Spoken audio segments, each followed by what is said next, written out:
죄악의 너희와 너희 하나님 사이를 내었고, 이런 제목의 말씀으로 준비한 말씀 함께 나눌 때에 은혜의 시간 될 줄 믿습니다.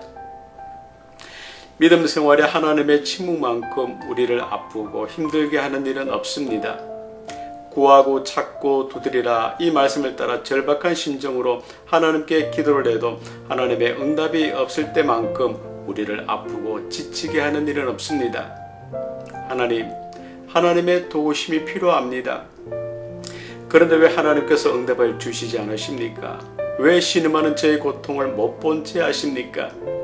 하나님의 뜻을 따라 살려고 애를 썼고 이 세상과 구별된 삶을 살려고 애를 썼는데 왜 절박한 심정으로 기도를 해도 하나님께서 응답을 주시지 않으십니까? 지금 하나님께서 주무시고 계십니까? 저에 대한 하나님의 사랑을 이제 거두셨습니까? 절박한 심정으로 기도를 해도 하나님의 응답은 없고 하나님의 침묵만 길어질 때면 하나님과의 관계를 의심하기까지 합니다. 하나님 정말 저를 버리시는 것입니까? 저를 영원히 버리시는 것입니까? 제가 언제까지 이 고통을 겪어야만 한다는 말입니까? 기도에 응답해 주소서. 하지만 피를 토하는 심정으로 기도를 해도 묵묵부답일 때 우리는 절망합니다. 이제 골방에서 기도를 해도 응답이 없구나. 사방팔방 하나님을 찾아도 그 하나님을 만날 수가 없구나.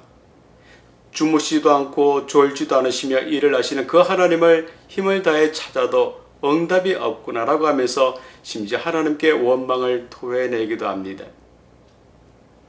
하지만 능력의 원천이신 하나님께서 하시는 모든 일에 뜻이 있기 마련입니다.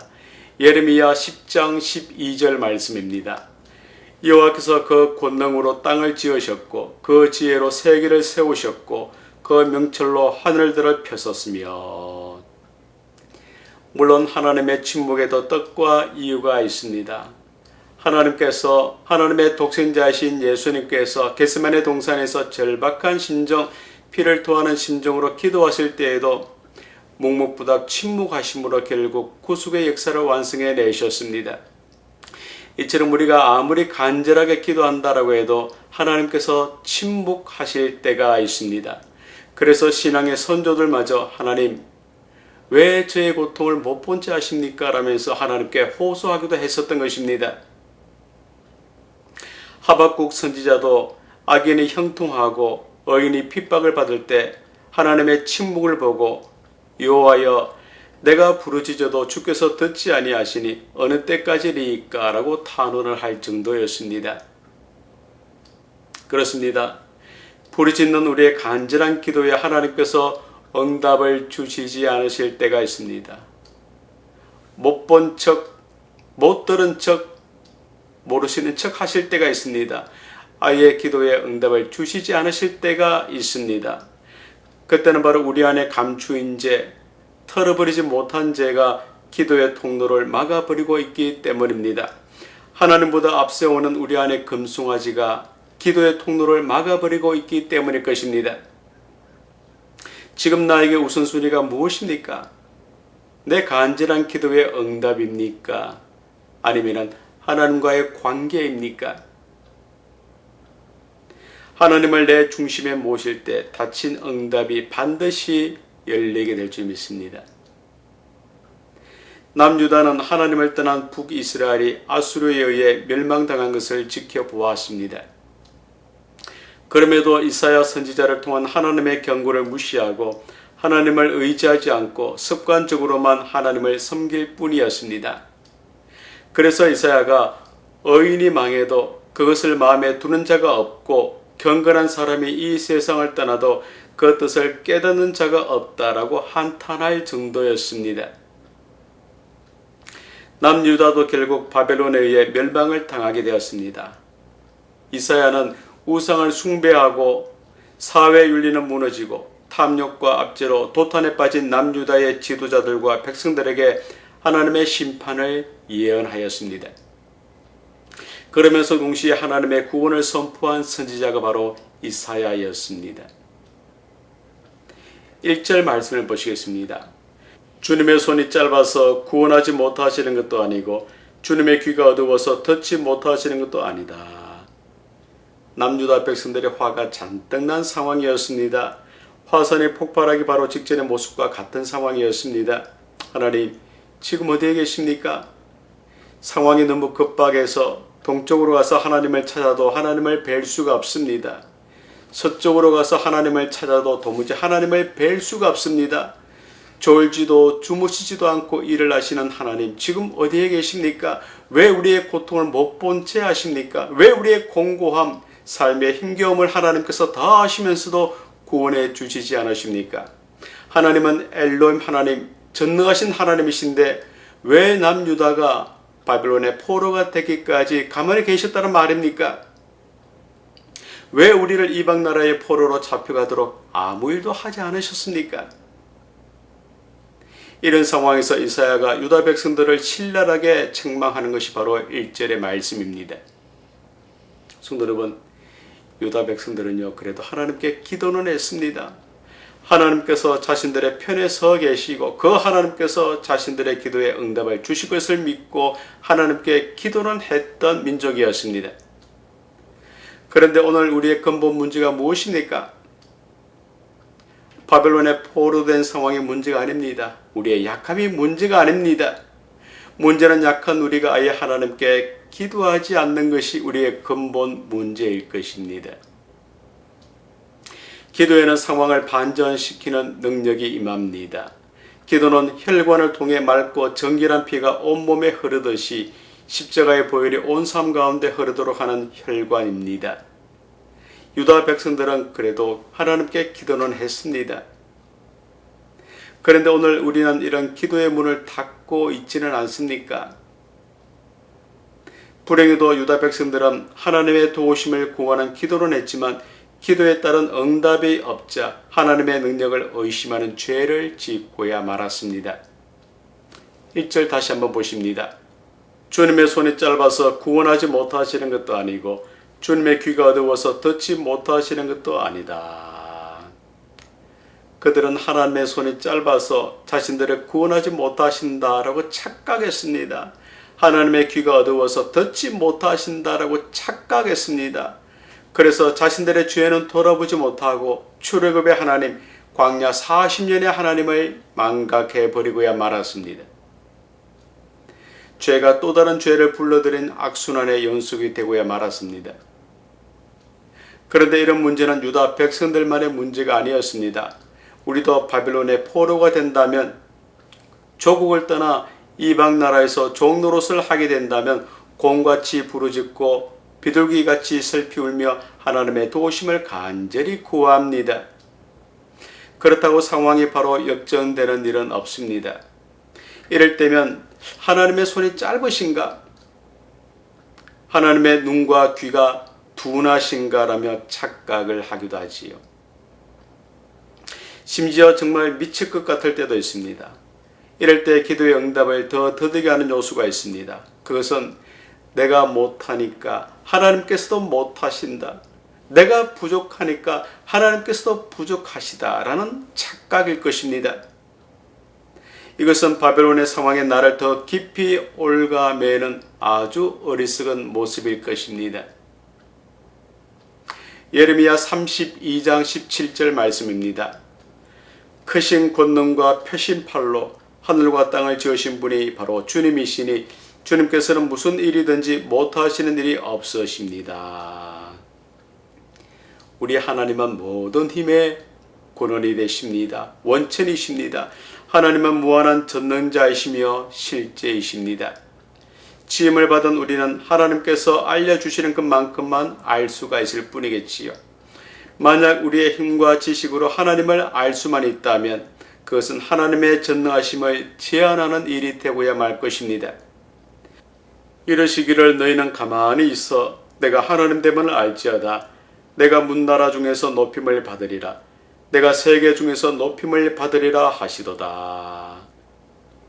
당시 노예 상황이 얼마나 힘이 들었겠습니까?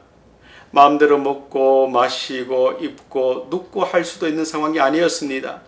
자유는커녕 마음마저 착고에 채워져 마음대로 생각할 수도 없는 상황이었습니다. 허구한 날 하는 일은 고된 노역이 전부였습니다. 사람 취급은커녕 짐승 취급을 받는 그러한 상황이었습니다. 이런 힘겨운 상황에 아무리 기도를 해도 하나님의 응답이 없으니까 그들의 속이 아마 타들어갔을 것입니다. 그런데 그들의 갈급하면서도 다급한 기도에 하나님께서 왜 침묵하셨겠습니까? 그들의 죄악 때문이었던 것입니다. 죄를 죄로 인식하지 못하는 그들의 뻔뻔함 때문이었습니다. 9절 말씀입니다. 그러므로 공평이 우리에게서 멀고 공의가 우리에게 미치지 못한다. 우리가 빛을 바라나 어두운 뿐이며 밝음을 바라나 암흑 속을 걸을 뿐이다. 11절입니다. 우리 모두가 곰처럼 부르짖고 비둘기처럼 슬피 울며 공평을 바라지만 공평이 없고 구원을 바라지만 그 구원이 우리에게서 멀다. 유다 백성들은 하나님 이 나라에 공평을 주심으로 우리가 의롭게 살도록 도와주시옵소서. 모든 압제로부터 구원해 주소서라고 절박한 마음으로 하나님께 기도를 했습니다. 곰같이 부르짖으며 비둘기같이 슬피 울며 하나님의 도우심을 간절히 구하였습니다. 하지만 기도의 결과가 무엇이었습니까? 하나님의 침묵, 하나님의 무응답뿐이었습니다. 그래서 공평은 자신들의 기대와는 멀고 의인은 미치지 못하고 빛 대신 어두움, 밝은 것 대신에 캄캄한 데 헤매는 방황이 계속 이어질 뿐이었습니다. 소경같이 더듬고 낮에도 황혼의 때같이 넘어지며 주위에는 온통 강한 자들 뿐이었고 그들은 그 틈바구니 속에서 짐승 취급을 받을 뿐이었습니다. 구원을 소망했으나 결코 이루어지지 않았습니다. 기도의 응답이 없었다라는 뜻입니다. 기도의 응답이 없자 그들은 오히려 하나님께 이렇게 책임 추궁을 하였습니다. 주님의 손이 짧아서 우리를 구원하지 못하신다. 주님의 귀가 어두워서 우리의 절박한 기도를 듣지 못하신다라고 함부로 오판하고야 말았던 것입니다. 너는 내게 부르짖으라. 내가 내게 응답하겠고 내가 알지 못하는 크고 은밀한 일을 내게 보이리라. 이 말씀을 붙들고 바벨론의 상황을 극복하고자 아무리 기도를 해도 하나님의 응답이 없습니까? 그래서 하나님은 나와는 상관이 없으신 분으로만 느껴지십니까? 하나님께서 숨어 계시고 이제 나와는 멀찍이 떨어져 계시는 분으로만 느껴지십니까? 이제 그 하나님께서 나를 외면하시는 분으로만 느껴지십니까? 하지만 내 모든 상황이 꽉 막혀 길이 보이지 않을 때, 가나안을 코앞에 두고 요단강을 건너야 할 때, 지쳐서 일어설 힘이 없고 주저앉고 싶을 때, 해결의 실마리가 보이지 않을 때 역시 우리가 해야 할 일은 기도뿐입니다. 그런데 기도에 응답이 없다면 응답이 없는 사실로 나를 돌아보아야 하지 않겠습니까? 성도 여러분, 하나님께서 택하신 선민 남유다 백성들의 절박한 기도에 왜 침묵하셨겠습니까? 왜 못 보신 척, 못 들으신 척, 모르시는 척 하셨겠습니까? 너는 내게 부르짖으라. 내가 반드시 응답을 하겠다라고 말씀을 하셨으면서도 왜 기도에 응답을 하시지 않으시고 침묵하셨다는 말이겠습니까? 그것은 그들이 이미 하나님을 떠나버렸기 때문이었습니다.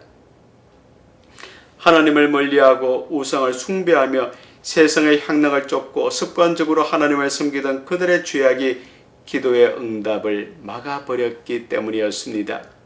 처음부터 기도의 통로를 막아버렸기 때문이었습니다.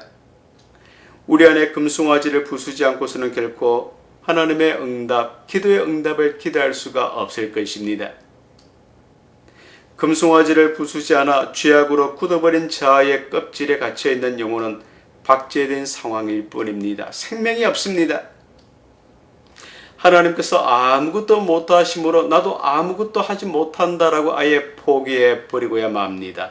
될 수 있는 길이 9가지가 있음에도 안 되는 길, 그 한 가지 길만 보기 때문입니다.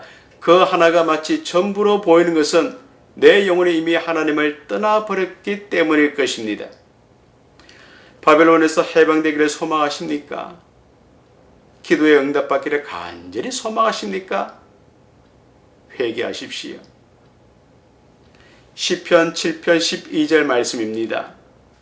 사람이 회개치 아니하면 저가 그 칼을 가르심이여 그 활을 이미 당기어 예비하셨도다. 회개할 때에 죄의 모든 껍질이 벗겨지고 하나님과의 막힌 담이 허물어지며 기도의 응답을 맛보게 될 것입니다. 이처럼 아무리 절박한 심정, 애통하는 심정으로 하나님의 도우심을 구하는 기도를 해도 기도의 응답, 축복이 없는 이유는 하나님께 있지 않고 나에게 있음을 우린 결코 잊지 말아야 할 것입니다. 2절 말씀입니다. 오직 너희 죄악이 너희와 너희의 하나님 사이를 갈라놓았고 너희의 죄 때문에 주님께서 너희에게서 얼굴을 돌리셔서 너희의 말을 듣지 않으실 뿐이다. 성도 여러분, 하나님의 도우심을 애타게 구하여도 도무지 응답이 없습니까? 죄 때문일 것입니다. 탈탈 털어버리지 못하고 토해내지 못한 내 안에 갇힌 죄 때문입니다. 이 죄가 하나님과 나 사이를 갈라놓았기 때문입니다. 시편 66편 18절입니다. 내가 내 마음에 죄악을 품으면 주께서 듣지 아니하시리라 말씀합니다. 잠언 28장 9절입니다. 사람이 귀를 돌이키고 율법을 듣지 아니하면 그의 기도도 가증하니라 말씀합니다. 꼭 기도의 응답 때문이 아닐지라도 우리가 죄를 멀리해야 하는 이유가 무엇이겠습니까? 그것은 바로 우리 하나님께서 거룩이시요 영광이시요 빛이시기 때문입니다. 거룩하신 하나님께서 우리에게 거룩을 요구하십니다. 때문에 우리가 거룩하지 않고서는, 거룩한 삶을 추구하지 않고서는 거룩하신 하나님께 결코 나아갈 수 없게 될 것입니다. 남유다 백성들은 북이스라엘의 멸망을 지켜보면서도 그들의 죄악을 털어버리지 않았습니다. 하나님의 뜻, 하나님의 방식을 따르지 않고 하나님을 목적한 삶도 살지를 않았습니다. 그저 보이는 대로, 그저 들리는 대로, 그저 느껴지는 대로 살다가 그들 또한 망하고야 말았던 것입니다. 사람은 동시에 두 가지를 볼 수가 없습니다. 우리가 하나님을 보고 있다면 세상은 보이지 않게 될 것입니다. 우리가 세상을 보고 있다면 하나님은 보이지 않게 될 것입니다. 우리 안에 하나님께서 거하신다면 세상이 거할 공간이 없습니다. 하지만 우리 안에 세상이 거하고 있다면, 세상이 우리 안에 있다면 하나님께서 우리 안에 거하실 공간이 없을 것입니다. 우리의 두 귀 또한 동시에 두 가지를 들을 수가 없습니다. 우리의 두 귀가 존귀하신 하나님의 음성을 듣고 있다면 세상의 잡다한 소리는 들리지 않게 될 것입니다. 하지만 우리의 두 귀가 세상의 잡다한 소리를 듣고 있다면 존귀하신 하나님의 음성은 들리지 않게 될 것입니다. 유다 백성이 세상을 보고 듣고 하며 하나님을 놓치고야 말았습니다. 그 결과가 무엇이었습니까? 너희 죄악이 너희와 너희의 하나님 사이를 갈라놓았고입니다. 하나님과의 완전한 단절이었습니다. 우리 하나님은 인격적인 분이시므로 나와의 관계가 가까울 때가 있고 멀어질 때도 있습니다. 그런데 하나님과의 관계를 멀어지게 하는 것이 바로 죄일 것입니다. 죄에 해당하는 히브리어는 하타인데 그 의미는 하나님의 기준에 미달됨을 뜻하는 말입니다. 죄의 헬라어는 하마르티아인데 표적을 벗어나다, 그러한 뜻입니다. 결국 죄란 거룩하신 하나님의 뜻에서 벗어나는 것 또는 하나님께 대한 신앙을 벗어나는 것으로 이해할 수가 있습니다. 하나님과의 단절을 초래하는 죄를 청산하지 않고 하나님의 응답을 구하는 것은 자기 기만일 뿐입니다. 거룩하신 하나님은 죄를 물고 있는 사람을 결코 가까이 하지 않으십니다. 그래서 이사야는 5절에서 어떤 아이가 밖에 나가서 놀다가 손에 피를 묻히고 입에는 독사의 알을 물며 발에 더러운 것을 묻히고 옷은 다 버리고 거미줄로 옷을 만들어 걸치고 집에 돌아왔다. 이 모습으로 아버지께 떡을 달라고 하면 너는 거미줄로 옷을 만들어 입었느냐? 그리고 독사의 알을 입에 넣고 있느냐? 그것을 깨물면 독사가 나온다. 너의 손은 어찌하여 더러워졌느냐? 그 손으로 떡을 받아 먹겠느냐? 못 준다. 가서 씻고 와서 먹으라. 이렇게 말씀을 하신다라고 지적했습니다. 이사야 1장 18절 말씀입니다. 너희 죄가 주홍 같을지라도 눈과 같이 희어질 것이요 진홍같이 붉을지라도 양털같이 되리라. 기도의 응답을 받아 간절한 기도의 응답을 받아 바벨론과 같은 지금의 상황으로부터 해방되기를 간절히 소망하십니까? 정말 그렇게 되기를 간절히 소망하십니까? 정말 그렇게 소망하신다면 지은 죄를 자국통에 토설하십시오. 하나님께 회개하십시오. 유다 백성들은 하나님을 떠나 지은 죄를 회개치 않아 하나님께서 무능하시다며 그 하나님 앞에서 또 다른 죄를 짓고야 말았습니다. 성도 여러분, 하나님의 응답, 기도의 응답을 가로막는 죄 중에 가장 큰 죄가 어떤 죄이겠습니까? 하나님을 앞세우기 전에 하나님을 떠난 나 자신을 앞세우는 죄이지 않겠습니까? 내가 있는 곳에 하나님께서 계시지 않음을 그래도 잘 알면서도 내 안에 내 못난 자아를 앞세우는 그러한 죄악이지 않겠습니까? 어떤 사람이 전도자 무대에게 무엇이 당신에게 가장 큰 장애물입니까? 이렇게 물었습니다. 그 물음에 무디는 지체하지 않고 대답했습니다. 그 어떤 사람보다도 무디라는 사람 때문에 가장 큰 골치를 앓고 있어. 하나님을 떠나 마치 하나님께서 안 계시는 것처럼 온갖 죄를 지으며 살았던 사람들이 바로 남유다 백성들이었습니다. 그 결과 도우심을 구하는 그들의 기도에 하나님께서 못 본 척, 못 들은 척, 아무것도 모르는 척 하셨던 이유였습니다. 그리고 그들의 죄를 이사야가 다음과 같이 신랄하게 비판하고 지적하였습니다. 3절입니다. 이는 너희 손이 피해 너희 손가락이 죄악이 더러웠으며 너희 입술은 거짓을 말하며 너희 혀는 악독을 바람이라. 이사야는 유다 백성들의 부르짖음에도 하나님께서 속 시원한 응답을 주지 않으신 이유가 그들이 하나님을 떠났기 때문이요, 그래서 관계가 단절되었기 때문이었음을 지적해 주었습니다. 사람은 본래 아도나이 하나님을 전적으로 의지하며 섬기도록 지음을 받았습니다. 사실 믿음 생활의 궁극적인 목적은 하나님을 위해 큰 일을 하는 것에 있지 않습니다. 하나님의 일에 헌신하는 일에 있지도 않습니다. 믿음 생활의 근본적인 목적은 바로 하나님을 전적으로 의지하는 일, 하나님과의 관계에 있다 하겠습니다. 내 모든 힘을 동원하여 하나님을 의지하고 은혜가 아니면 나는 아무것도 아니다라는 고백이 튼튼할 때 부르짖는 기도에 주시는 응답을 반드시 경험케 되실 것입니다. 유다 백성들은 교만하여 하나님을 의지하지 않아도 걱정 근심 없이 살 수 있다라면서 오판하고야 말았습니다. 그들의 아주 큰 패착이 되고야 말았습니다. 성도 여러분, 지금 내 삶의 우선순위가 무엇입니까? 바벨론의 상황에서 해방되는 것입니까? 아니면 끊어진 하나님의 관계를 복원시키는 일에 있습니까? 하나님과의 관계를 복원하고 그 품에 거할 때 바벨론으로부터 나를 건지시는 하나님의 손길을 경험하게 될 줄 분명히 믿습니다. 기억하십시오. 가장 지혜로운 사람은 복을 붙잡는 사람이 아니라 복의 근원이신 하나님을 붙잡는 사람일 것입니다. 하나님의 침묵으로 내 삶마저 침묵 중이십니까? 기도의 응답은 하나님과의 관계에 있음을 결코 잊지 말아야 할 것입니다. 말씀을 정리합니다. 인생살이에서 무엇이 가장 힘이 들겠습니까? 내 인생을 정말 숨막히게 하는 일이 무엇이겠습니까? 그것은 바로 내 인생의 마지노선, 내 인생의 마지막 보루로 여기던 하나님께서 나를 멀리 하신다라고 내가 느낄 때일 것입니다. 동서남북 사방에 다 막혀 길을 찾지 못할 때, 그럴 힘조차 없어 그냥 주저앉고 싶을 때, 당면한 상황을 극복할 해결의 실마리가 보이지 않을 때, 하나님께 기도를 해도 이런 나를 돌보시지 않고 침묵만 하신다라고 느낄 때, 이것만큼 나를 힘들고 나를 아프게 또 무겁게 내 삶을 무겁게 하는 일은 없을 것입니다. 하나님께서 침묵하실 때 극심한 고통과 함께 영적 상실감으로 삶을 포기하기도 합니다.